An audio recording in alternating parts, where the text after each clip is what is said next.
last weeks, okay, hindi ako nagkakamali, or even months. For some, sabi nga nila taon pa nga. Pero,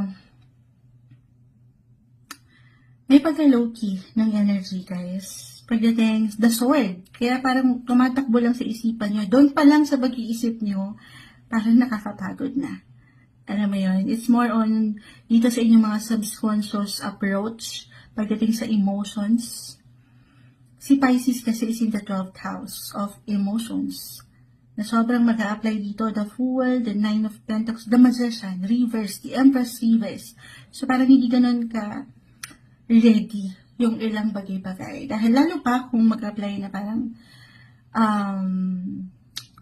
sa isipan pa lang ito eh. Alam mo yan, akala mo nag-reply ka na sa message pero hindi pa pala. Sa isip mo lang, yung ganun. Kapag may nag-chat sa inyo, di ba? Parang